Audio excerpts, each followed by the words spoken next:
हमारी ज़िंदगी में कुछ ना कुछ समस्या आती ही रहती है। ऐसा कोई नहीं है जिसकी ज़िंदगी में कोई समस्या ना हो, चाहे वो अमीर हो चाहे गरीब हो, सबकी ज़िंदगी में कुछ ना कुछ समस्या आती है। ऐसी ही एक मोटिवेशनल स्टोरी आपके लिए लेके आए हैं, जिसे सुन के शायद आपकी कुछ समस्या कम हो सके। एक लड़का था जो एक प्राइवेट कंपनी में जॉब करता था, लेकिन वो हमेशा बहुत परेशान और टेंशन में रहता था। तभी उसे पता चला कि शहर से बाहर एक बहुत बड़े महात्मा का काफिला रुका हुआ है।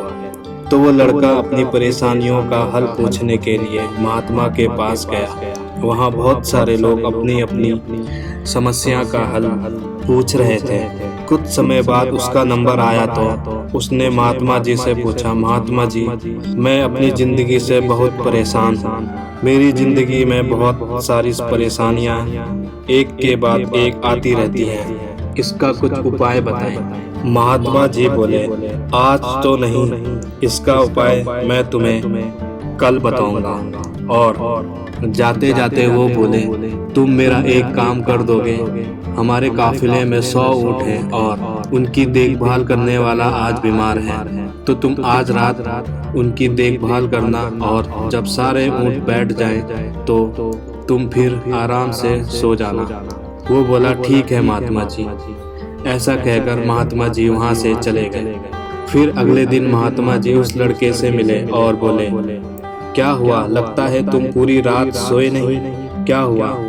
वो लड़का बोला, महात्मा जी क्या बताऊं, रात को जब मैं ऊँटों के पास गया तो एक ऊँट बैठता तो दूसरा ऊँट खड़ा हो जाता, जब दूसरा बैठता तो तीसरा खड़ा हो जाता। यही रात भर होता रहा, इसी कारण मैं पूरी रात से सो नहीं पाया।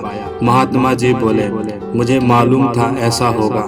ये सुनकर उस लड़के को बहुत गुस्सा आया और वो बोला, जब आपको मालूम था तो आपने मुझे ये काम क्यों दिया?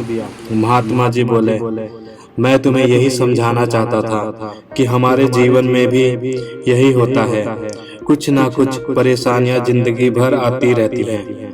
हमें परेशान होने की जगह उसका समाधान खोजना चाहिए और हंसी खुशी अपनी जिंदगी बितानी चाहिए। कभी कभी प्रॉब्लम में ही समस्या का समाधान रहता है, तो हमें कभी निराश नहीं होना चाहिए और अपनी ज़िंदगी में कुछ ना कुछ सॉल्यूशन निकालते रहना चाहिए।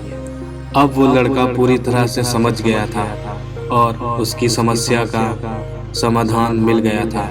अक्सर देखा जाता है कि हम लोग भी छोटी मोटी समस्या को लेकर परेशान हो जाते हैं और उसका समाधान ढूंढने की जगह उसी समस्या के अंदर घुसते चले जाते हैं और अपनी ज़िंदगी और ख़राब कर लेते हैं।